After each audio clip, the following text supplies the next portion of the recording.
कहानी की शुरुआत होती है जंगल में शिकारियों की एक टीम से, जिन्होंने कई सारे जानवरों को मार दिया था और ये सभी शिकारी जानवरों का शिकार करके उनकी खालों को निकालकर शहर में बेचा करते थे। ये लोग खालों को बांधकर बस यहाँ से निकलने की तैयारी करने ही वाले थे कि तभी जंगल के आदिवासी लोग इन पर हमला कर देते हैं और इन्हें चारों तरफ से घेर लेते हैं। जंगल के आदिवासी लोग बहुत ज्यादा गुस्से में होते हैं और इन पर तीर बरसाना शुरू कर देते हैं, जिससे शिकारी टीम के बहुत सारे लोग मारे जाते हैं। और ये आदिवासी कबीला इसलिए हमला करता है क्योंकि उनका जो सरदार होता है उसकी बेटी को किसी ने किडनैप कर लिया था और उन आदिवासी लोगों को लगता है कि ये इन्हीं शिकारी लोगों का काम है। ये लोग भी उन आदिवासियों से मुकाबला करते हैं, पर आदिवासी तादाद में ज्यादा होते हैं, इसलिए ये लोग उनका मुकाबला नहीं कर पाते और इनके कई सारे लोग मारे जाते हैं। अब शिकारी टीम के कैप्टन को भी समझ आ चुका था कि अगर आदिवासियों से लड़ेंगे तो हम सब मारे जाएंगे, इसलिए वो अपनी टीम से कहता है कि जितनी खाल हो सके उठाओ और उन्हें लेकर जल्दी से बोट पर चले जाओ। यहाँ मूवी का मेन कैरेक्टर ग्लास अपने बेटे के पास आता है और उसे जल्दी से बोट तक पहुंचने को कहता है। तभी ये लोग देखते हैं कि आदिवासी लोगों का एक और बड़ा ग्रुप आ रहा है, इसलिए ये लोग लड़ना छोड़ देते हैं और अपनी जान बचाने के लिए तेजी से बोट की तरफ भागते हैं। इसी बीच शिकारी टीम के और भी कई सारे लोग मारे जाते हैं। बस कुछ ही लोग बोट तक पहुंचकर यहाँ से निकल जाते हैं। उनके जाने के बाद आदिवासी लोग शिकारियों से बची सारी खालों पर कब्जा कर लेते हैं और कबीले के सरदार को यहाँ अपनी बेटी नहीं मिलती। अब कबीले का सरदार अपने लोगों से कहता है कि यहाँ पर जितनी भी उन अमेरिकन शिकारियों से खालें बची हैं उन्हें उठा लो। इन खालों को हम फ्रेंच शिकारियों को दे देंगे, बदले में हम उनसे घोड़े और बंदूकें ले लेंगे और मेरी बेटी को तब तक ढूंढते रहेंगे जब तक वो मिल नहीं जाती। दूसरी तरफ ये अमेरिकन शिकारी लोग काफी दूर जाने के बाद भी डरे हुए होते हैं और बंदूक तान कर तैयार रहते हैं, क्योंकि उन्हें भी पता था कि वह आदिवासी लोग इनका इतनी आसानी से पीछा नहीं छोड़ेंगे और वो कभी भी इनके ऊपर हमला कर सकते हैं। अब यहाँ पर इन लोगों को समझ नहीं आ रहा होता कि हमें किस तरफ जाना चाहिए। तब कैप्टन ग्लास से पूछता है कि हमें क्या करना चाहिए। ग्लास कहता है कि हमें इस बोट को छोड़ के जमीन के रास्ते चलना चाहिए, क्योंकि वो आदिवासी लोग नदी को फॉलो करते हुए जल्दी हमारे तक पहुंच जाएंगे, इसीलिए जमीन ही हम सबके लिए सबसे सेफ रास्ता है। लेकिन ग्लास की इस बात से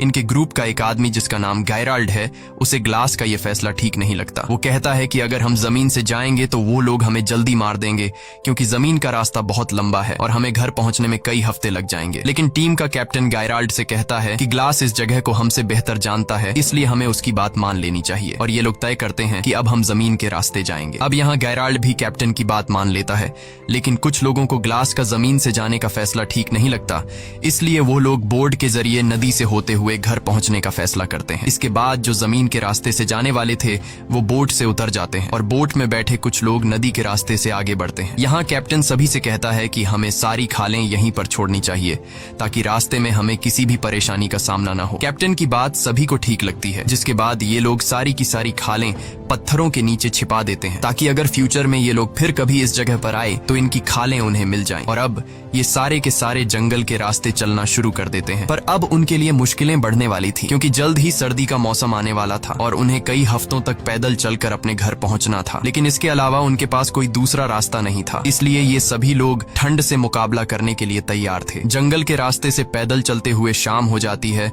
और अब ये लोग एक जगह पर रुककर रात यहीं पर गुजारने का फैसला करते हैं। कुछ देर बाद रात हो जाती है और ये सभी जंगल में सो जाते हैं। अगली सुबह हम देखते हैं कि जो लोग ग्लास के जमीन के रास्ते से पैदल चलने का फैसला गलत समझ रहे थे, अब उन लोगों को अपनी गलती का पछतावा होता है। वो आदिवासी लोग आकर उन्हें मार देते हैं और आदिवासी लोग समझ जाते हैं कि कुछ लोग जंगल के रास्ते से पैदल निकल गए, इसलिए ये लोग पूरे जंगल में फैल जाते हैं उन बचे हुए अमेरिकन शिकारियों को ढूंढने। एक आदिवासी को जमीन पर चलने वाले अमेरिकन शिकारियों के पैरों के निशान भी मिल जाते हैं। वह आकर अपने कबीले के सरदार को बताता है। कबीले के सरदार को लगता है कि मेरी बेटी उन्हीं के पास है और अब ये आदिवासी लोग पैरों के निशान को फॉलो करते हुए उनके पीछे जाते हैं। इधर ये लोग लगातार कई घंटों से पैदल जंगल के रास्ते से आगे बढ़ते हैं और ये लोग काफी ज्यादा थक जाते हैं, इसलिए ये लोग कुछ देर आराम करने के लिए यहीं पर डेरा जमा देते हैं और सभी आराम करने लगते हैं। सभी लोगों को भूख लगी हुई थी पर खाने के लिए कुछ भी नहीं था, इसलिए ग्लास शिकार ढूंढने जंगल में अकेला निकल पड़ता है। कुछ दूर आने के बाद उसे महसूस होता है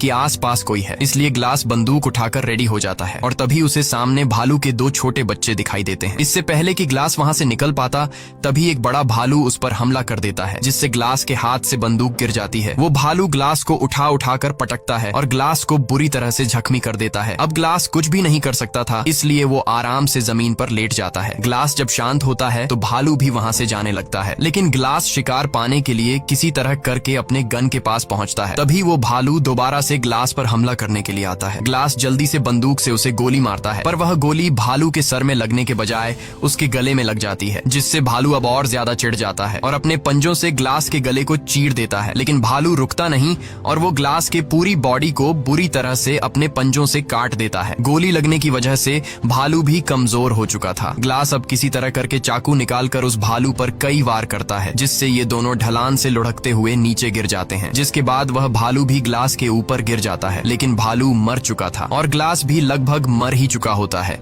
क्योंकि भालू ने उसका गला पूरी तरह से फाड़ दिया था और इसकी पूरी बॉडी पर गहरे जख्म थे। ग्लास बहुत ही ज्यादा तकलीफ में था। ग्लास ने जब भालू पर गोली चलाई थी तब गोली की आवाज उसके साथियों ने सुन ली थी, इसलिए ग्लास के साथी उसे ढूंढते हुए वहाँ पर पहुँच जाते हैं और वो देखते हैं कि ग्लास के ऊपर भालू गिरा हुआ है। वो बड़ी मुश्किल से भालू को उसके ऊपर से हटाते हैं और ग्लास को अपने साथ ले जाते हैं। अब उनमें से एक आदमी ग्लास के घावों को सीना शुरू करता है। दर्द के मारे ग्लास का बुरा हाल हो गया था। उसका गला बुरी तरह से कट चुका है और उसके पूरे बॉडी पर काफी गहरे जख्म हैं। ग्लास के जख्मों को देखते हुए ये लोग समझते हैं कि ग्लास अब जिंदा नहीं रह पाएगा और कुछ ही घंटों में उसकी मौत हो जाएगी। दूसरी तरफ आदिवासी कबीले का सरदार अमेरिकन शिकारियों से जो खालें बची हुई थीं, वो इन खालों को फ्रेंच शिकारियों को दे देता है, जिसके बदले वो उनसे बंदूकें और घोड़े ले लेता है, जिसका मतलब इन अमेरिकन शिकारियों यानी ग्लास और उसके साथियों के लिए मुश्किलें बढ़ने वाली थीं, क्योंकि इससे पहले ये आदिवासी तीर कमान से हमला किया करते थे, लेकिन अब आदिवासियों के पास घोड़े और बंदूकें भी आ गई थीं। अब ग्लास बुरी तरह से जख्मी होने की वजह से चल नहीं सकता था, इसलिए ये लोग ग्लास के लिए लकड़ी का एक स्ट्रेचर बनाते हैं। वो ग्लास को उसके ऊपर रखते हैं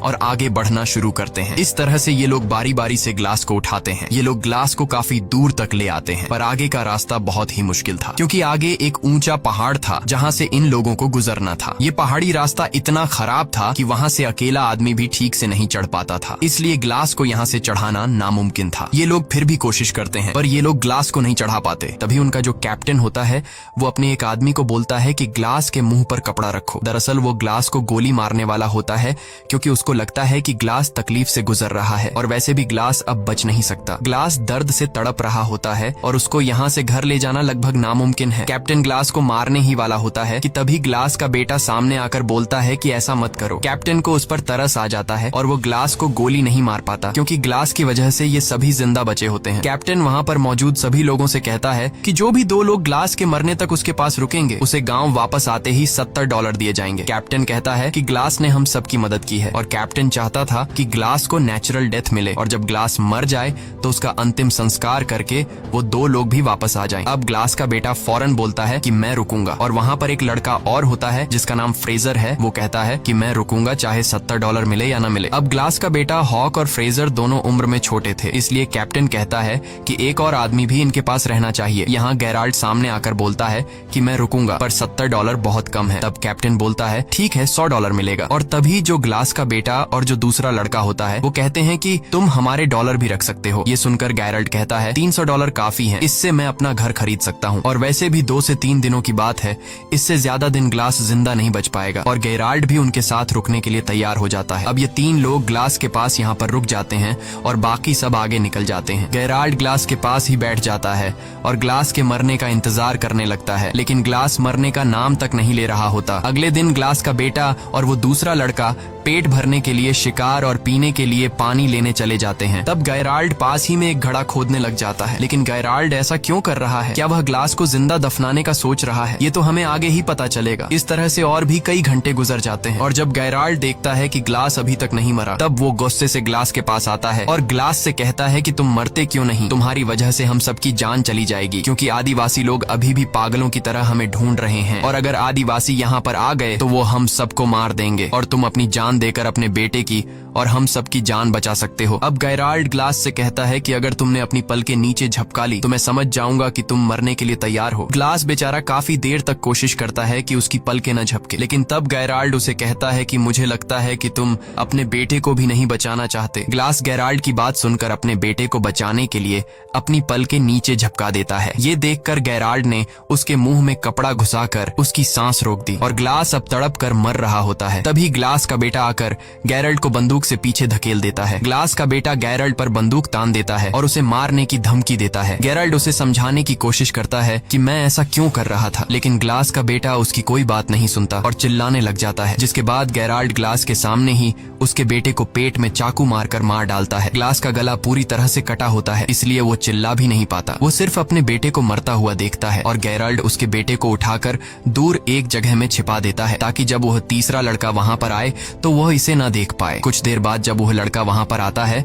वो गेराल्ड से पूछता है कि हॉक कहाँ है। तब गेराल्ड उसे बताता है कि वो आसपास ही होगा, थोड़ी देर में आ जाएगा। ग्लास बेचारा उस लड़के जिसका नाम ब्रीजर है उसे बताने की कोशिश करता है कि गेराल्ड ने मेरे बेटे को मारा है, पर वह बता नहीं पाता क्योंकि उसके मुंह से आवाज नहीं निकल सकती। अब रात होती है, गेराल्ड और ब्रीजर सो जाते हैं। अगली सुबह गेराल्ड ब्रीजर को जगाकर उससे झूठ बोलता है कि मैंने यहाँ से कुछ ही दूरी पर 20 आदिवासी कबीले के लोगों को हमारी तरफ तेजी से आते हुए देखा। अगर वो यहाँ तक पहुंचे तो हमारे टुकड़े टुकड़े कर देंगे। ये सुनकर ब्रीजर डर जाता है और बोलता है कि अगर हम चले गए तो ग्लास और उसके बेटे हॉक का क्या होगा, जिस पर गेराल्ड कहता है कि अगर हॉक जिंदा होगा तो हमें ढूंढ लेगा। फिर वो लड़का कहता है कि ग्लास अभी जिंदा है और हमने कैप्टन से वादा किया था कि ग्लास के मरने के बाद हम उसका अंतिम संस्कार पूरे रीति रिवाज से करके यहाँ से निकलेंगे। ये सुनने के बाद गेराल्ड ग्लास को पैरों से पकड़कर बहुत बुरी तरह से खींचता है। ग्लास के पूरे शरीर में घाव होते हैं और वो दर्द से चिल्ला रहा होता है। अब गेराल्ड ने एक दिन पहले जो कब्र खोदी थी उसमें ग्लास को जिंदा डाल देता है और ऊपर से मिट्टी डालना शुरू कर देता है। तब वो लड़का कहता है कि ये तुम क्या कर रहे हो। गेराल्ड कहता है कि ये आज नहीं तो कल मर ही जाएगा और जैसा कि हमने वादा किया था उसका अंतिम संस्कार पूरे रीति रिवाज से किया जाएगा, तो मैंने अपना वादा पूरा कर लिया है। वो उसके ऊपर थोड़ी सी मिट्टी डाल देता है और वहाँ से चला जाता है और उस लड़के को बोलता है कि तुम भी मेरे साथ चलो। ब्रीजर को ग्लास के इस हाल के लिए बहुत दुख होता है। वो ग्लास से कहता है कि सॉरी मिस्टर ग्लास, मुझे जाना होगा, और ये कहकर वो पानी की एक बॉटल ग्लास के ऊपर रखकर वहाँ से निकल जाता है। अब यहाँ पर ग्लास अकेला है, वो तड़प रहा है। ग्लास कई घंटों तक उसी जगह पर जहाँ उसे दफनाकर चले गए थे अधमरी हालत में लेटा रहता है। वो सोचता है कि यहाँ पड़े पड़े वैसे भी मरना है तो क्यों न बचने की कोशिश की जाए। वो पूरी हिम्मत जुटाकर अपने हाथ पैर हिलाता है और बहुत तकलीफ से गुजरकर वो कब्र से बाहर निकलता है। ग्लास बहुत ज्यादा तकलीफ में होता है। वो रेंगते हुए सीधा उस जगह पर जाता है जहाँ उसके बेटे की लाश है। वो अपने बेटे की लाश को देखकर पूरी तरह से टूट जाता है और बदले की आग में जलने लगता है। उसके बाद वो अपने बेटे की लाश के ऊपर सिर रखकर सो जाता है। दूसरी तरफ सुबह होने पर गेराल्ड ब्रीजर को उठाकर कहता है कि जल्दी उठो, हमें यहाँ से निकलना होगा। आदिवासी कबीले के 12 लोग हमारे पीछे आ रहे हैं। ये सुनकर ब्रीजर गेराल्ड से कहता है कि तुमने तो कहा था हमारे पीछे 20 लोग लगे हैं। वो समझ जाता है कि गेराल्ड ने उससे झूठ कहा था, इसलिए वो गेराल्ड पर बंदूक तान लेता है। तब गेराल्ड ब्रीजर से कहता है कि तुम्हें तो मेरा शुक्रिया अदा करना चाहिए। मैंने तुम्हारी जान बचाई और तुम्हें डराना जरूरी था, क्योंकि एक अधमरे इंसान के साथ हम अपनी जान खतरे में नहीं डाल सकते थे। वैसे भी ग्लास मरने वाला था और अगर तुम जिंदा रहना चाहते हो तो मैं जैसा कहता हूँ वैसा करो, वरना तुम अकेले ग्लास के पास वापस जा सकते हो। ये सुनकर डर के मारे ब्रीजर गेराल्ड की बात मान लेता है और उसके साथ आगे बढ़ने लगता है। दूसरी तरफ ग्लास उसी जगह पर होता है और अब ग्लास को भूख लगती है। वो रेंगता हुआ एक जगह पर जाता है जहाँ किसी जानवर का स्कल पड़ा होता है। वो उसमें से एक हड्डी तोड़ता है और जो सूखा हुआ मांस होता है उसे खाता है। फिर वो रेंगता हुआ एक पहाड़ी के छोर तक जाता है जहां वो देखता है कि नीचे एक नदी है। ग्लास को अब प्यास भी लगी थी। वो बड़ी मुश्किल से उसी तरह रेंगता हुआ उस नदी के किनारे पहुंच जाता है और पानी पीने लगता है। लेकिन जब वो पानी पीता है तो पानी उसकी गर्दन से बाहर निकल जाता है क्योंकि उसकी गर्दन कटी हुई थी। अब ग्लास को सबसे पहले अपने घावों का इलाज करना था। उसके पास थोड़ा बारूद बचा होता है। वो सूखी घास इकट्ठा कर आग जला लेता है और थोड़ा सा बारूद अपनी गर्दन के उस हिस्से पर डालता है जहां गला कटा हुआ था। फिर वो एक जली हुई लकड़ी को अपनी गर्दन में लगाता है जिससे बारूद जलकर एक चिंगारी पैदा होती है और उस चिंगारी से उसकी गर्दन जल जाती है। वो ऐसा इसलिए करता है ताकि जलने से जो उसका घाव फटा हुआ है वो चिपक जाए। इस दौरान ग्लास को बहुत दर्द होता है और दर्द के मारे वो बेहोश हो जाता है। उसके बाद ग्लास कई दिनों तक उसी नदी के किनारे रहता है। वो पानी पीकर और मरे हुए जानवरों का मांस खाकर अपने आप को जिंदा रखता है। एक दिन वो आदिवासी कबीले वाले लोग उसी नदी के किनारे आ जाते हैं और इससे पहले कि वो ग्लास को देख पाते, ग्लास जल्दी से नदी में कूद जाता है। वो नदी में तैरता हुआ उन आदिवासी लोगों से काफी दूर चला जाता है। नदी के इस बर्फीले ठंडे पानी में रहने के बाद ग्लास का ठंड से बुरा हाल हो गया था। वो बहुत मुश्किल से आग जलाकर अपनी बॉडी को गर्म करता है और अब यहीं पर रहने का फैसला करता है। इस तरह से ग्लास को यहाँ पर रहते हुए काफी दिन गुजर जाते हैं। अब उसके जख्म भी ठीक हो चुके थे और ग्लास थोड़ा बहुत चलने लगा था। नदी के किनारे होने की वजह से उसे पानी की तो कोई कमी नहीं थी, लेकिन पेट भरकर खाना उसे बहुत मुश्किल से मिलता था। वो वहाँ नदी से मछली पकड़कर उसे कच्चा खाकर गुजारा किया करता था और अपने आप को जिंदा रखता। अब एक रात को जब वो सो रहा होता है तभी उसको आग की कुछ लपटें दिखाई देती हैं और जब वो उस तरफ जाता है तो वहाँ पर एक आदमी होता है जिसने बहुत बड़ा शिकार किया था और वो उसे खा रहा होता है। ग्लास उसके पास जाता है और जैसे ही वो ग्लास को देखता है वो अपना तीर और कमान उस पर तान देता है। ग्लास इशारों से बताता है कि मैं तुम्हारे लिए कोई खतरा नहीं हूँ, मुझे बस खाना चाहिए। वो आदमी समझ जाता है और ग्लास को खाने के लिए शिकार का एक टुकड़ा देता है और दोनों पूरी रात वहीं सो जाते हैं। सुबह उठकर वो आदमी जब ग्लास के जख्मों को देखता है तो वो ग्लास से पूछता है कि ये तुम्हें क्या हुआ है। तब ग्लास उसे बताता है कि मैं अपनी टीम के साथ शिकार पर था और मेरी ये हालत एक जंगली भालू ने की है, जिसके बाद मेरे साथियों ने मुझे मरने के लिए जंगल में ही छोड़ दिया और उन्होंने मेरे बेटे को भी मार दिया। ये सुनकर उस आदमी को ग्लास के लिए बहुत दुख होता है और ये जो आदमी है वो कहता है कि मेरे पूरे परिवार को भी फ्रेंच शिकारियों ने मार डाला। ये कहते हुए वो आदमी बहुत ज्यादा इमोशनल हो जाता है, पर वो कहता है कि वो उन फ्रेंच लोगों से बदला नहीं लेना चाहता क्योंकि बदला लेना ऊपर वाले के हाथ में है। वह आदमी ग्लास के जख्मों को देखते हुए कहता है कि तुम मेरे साथ ट्रैवल कर सकते हो और इसके बाद वो दोनों एक घोड़े पर आगे का सफर तय करते हैं। दूसरी तरफ गायराल्ड और ब्रीजर अपने गांव के काफी करीब पहुंच जाते हैं, लेकिन गांव में एंटर होने से पहले गायराल्ड ब्रीजर से कहता है कि हमने जो भी किया उसके बारे में किसी को भी पता नहीं चलना चाहिए। वो ब्रीजर से कहता है कि अगर उन्हें सच पता चला तो कैप्टन हमें सूली पर चढ़ा देगा। मजबूरी में ब्रीजर उसकी बात मान जाता है। अब गायराल्ड और वो लड़का कैप्टन के पास जाते हैं और गायराल्ड कैप्टन को बताता है कि ग्लास के आखिरी सांसों तक हम उसके साथ रहे, हमने उसे अच्छी तरह से अंतिम संस्कार के साथ दफनाया और ग्लास का बेटा आदिवासी लोगों के हाथ लग गया और हम अपनी जान छुड़ाकर वहाँ से भाग आए। ये सुनकर कैप्टन अपने वादे के मुताबिक उन दोनों को $100 देता है, लेकिन वो लड़का पैसे लिए बिना वहाँ से चला जाता है। गायराल्ड उस लड़के के पैसे भी उठाकर बोलता है कि सफर में जो कुछ भी हुआ उससे ये लड़का सदमे में है, इसीलिए वो ऐसा कर रहा है और गायराल्ड भी वहाँ से बाहर निकल जाता है। दूसरी तरफ ग्लास बर्फ में उस आदमी के साथ आगे का सफर तय कर रहा होता है और तभी बर्फ का तूफान शुरू हो जाता है। ग्लास बीमार था और उसके जख्म सड़ रहे थे और इस वजह से वो बेहोश हो जाता है। इसके बाद वो आदमी ग्लास के लिए लकड़ी का एक छोटा सा झोपड़ा बनाता है और ग्लास के सारे कपड़े उतार कर उसे उसके अंदर रख देता है और उसे चारों तरफ से ढककर सामने आग जलाता है ताकि उसको गर्मी मिल सके। इस तरह से रात गुजर जाती है और अगली सुबह जब ग्लास उठता है तो वो चारों तरफ देखता है पर वो आदमी कहीं भी नहीं होता और जब वो थोड़ा आगे जाता है तो देखता है कि किसी ने उस आदमी को फांसी लगाकर पेड़ से लटका दिया है और वहीं कुछ दूरी पर ग्लास फ्रेंच शिकारियों को देखता है। ग्लास समझ जाता है कि इन्हीं लोगों ने उस आदमी को फांसी पर लटकाया है। अब ग्लास उनके घोड़ों तक पहुंचता है और वहां ग्लास देखता है कि एक फ्रेंच शिकारी एक लड़की के साथ रेप कर रहा है और ये लड़की कोई और नहीं बल्कि आदिवासी कबीले के सरदार की बेटी थी। असल में ये वही फ्रेंच शिकारी थे जिनसे आदिवासी कबीले के सरदार ने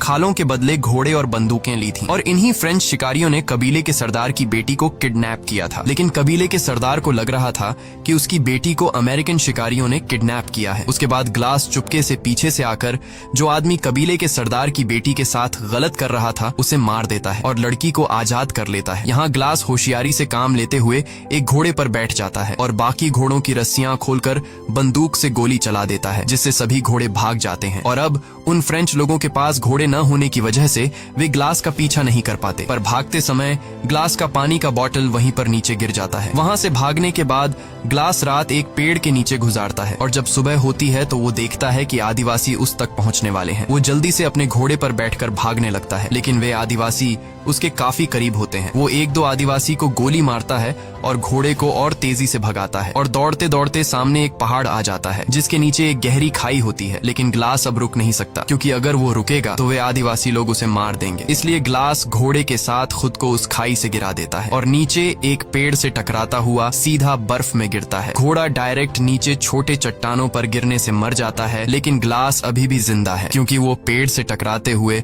बर्फ की मोटी परत पर गिरता है, पर उसकी हालत अब काफी ज्यादा खराब होती है। तभी वहाँ तेज तूफान आता है और ठंड बहुत ज्यादा बढ़ जाती है। अब अगर ग्लास ने अपने लिए कोई गर्म जगह नहीं ढूंढी तो वो ठंड में जमकर मर जाएगा। अब ग्लास ठंड से बचने के लिए घोड़े के पेट को काटता है और उसके अंदर से सभी पार्ट्स बाहर निकालता है और रात को वहीं सो जाता है, क्योंकि वो जानता है कि अगर वह बाहर रहा तो ठंड से मर जाएगा। वो किसी तरह पूरी रात उस घोड़े के पेट के अंदर गुजारता है। सुबह जब वो उठता है तो वो देखता है कि मौसम अब नॉर्मल हो चुका है और एक बार फिर से वो अपना सफर जारी रखता है। वहीं दूसरी तरफ हम देखते हैं कि जहाँ पर ग्लास को पहुंचना है वहाँ एक फ्रेंच शिकारी आता है और वह अमेरिकन शिकारियों से मदद मांगता है। ये लोग उसे अंदर ले आते हैं। कैप्टन उससे पूछता है कि आखिर तुम्हारे साथ क्या हुआ? तो वह आदमी बताता है कि एक आदमी आया था जिसने हमारे कैप्टन को मार दिया और फिर उसने हमारे सभी घोड़ों को आजाद कर दिया। असल में यह आदमी ग्लास की बात कर रहा था और जो आदमी कबीले के सरदार की बेटी के साथ गलत कर रहा था वह असल में उन फ्रेंच शिकारियों का कैप्टन था। वह आदमी बताता है कि घोड़ों के आजाद होने के बाद हमारी पूरी टीम बिखर गई। सर्दी के चलते हमारे कुछ लोग मर गए और कुछ को तो बेड़ियों ने मार दिया। सबूत के तौर पर यह आदमी इन लोगों को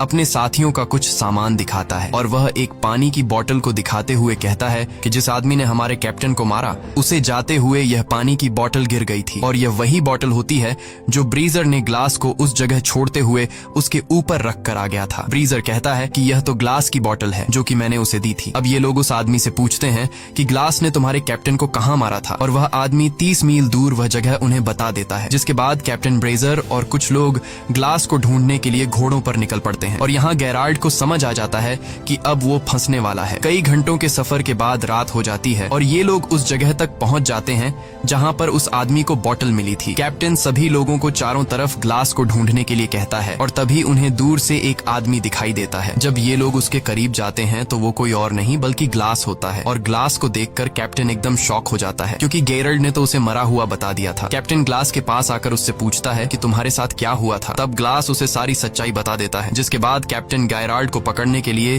तेजी से वापस अपने गांव आता है और गेराल्ड को ढूंढता है, लेकिन गेराल्ड तिजोरी से सारा पैसा चुराकर भाग गया होता है। कैप्टन गुस्से में ब्रीजर को मारता है और अपने आदमियों से कहता है कि ब्रीजर को अरेस्ट कर लो, लेकिन ग्लास कैप्टन से कहता है कि इसमें ब्रीजर की कोई गलती नहीं थी। वहाँ जो कुछ भी हुआ ब्रीजर को उसके बारे में कुछ भी नहीं पता, इसलिए तुम उसे छोड़ दो। और अब कैप्टन ये तय करता है कि मैं गेराल्ड को पकड़ने के लिए जाऊंगा क्योंकि उसने ग्लास के बेटे का मर्डर किया और उसने पैसा भी चोरी किया। तब ग्लास बोलता है कि मैं भी तुम्हारे साथ जाऊंगा, लेकिन कैप्टन कहता है नहीं, तुम्हें अभी आराम की जरूरत है, मैं अकेले उसे मारने जाऊंगा। ग्लास कहता है नहीं, मैं उसके लिए बहुत दूर से सफर तय करके आया हूँ और उसे सिर्फ मैं मारूंगा। जिसके बाद कैप्टन ग्लास की बात मान लेता है और ये दोनों घोड़ों पर गेराल्ड को मारने निकल पड़ते हैं। ये दोनों गेराल्ड के घोड़े के पैरों के निशानों को फॉलो कर रहे होते हैं और काफी दूर तक जाने के बाद ये दोनों अपना अपना रास्ता बदल लेते हैं। कैप्टन ग्लास से कहता है कि तुम दाएं रास्ते से जाओ और मैं बाएं वाले रास्ते से जाऊंगा। अब ये दोनों एक दूसरे से अलग हो जाते हैं और जब कैप्टन गेराल्ड को ढूंढ रहा होता है तो गेराल्ड एक बड़े से पत्थर के पीछे से निकलता है और कैप्टन को गन पॉइंट पर लेकर कहता है कि कैप्टन तुम यहाँ पर क्या कर रहे हो। कैप्टन उसे कहता है कि तुम्हारे ऊपर खून का इल्जाम है, इसलिए तुम मेरे साथ चलो, लेकिन गेराल्ड नहीं मानता। अब जैसे ही कैप्टन जेब से बंदूक निकालकर उसे मारने ही वाला होता है तभी गेराल्ड कैप्टन को शूट कर लेता है, जिससे कैप्टन की मौत हो जाती है। गोली की आवाज सुनकर ग्लास उस तरफ आता है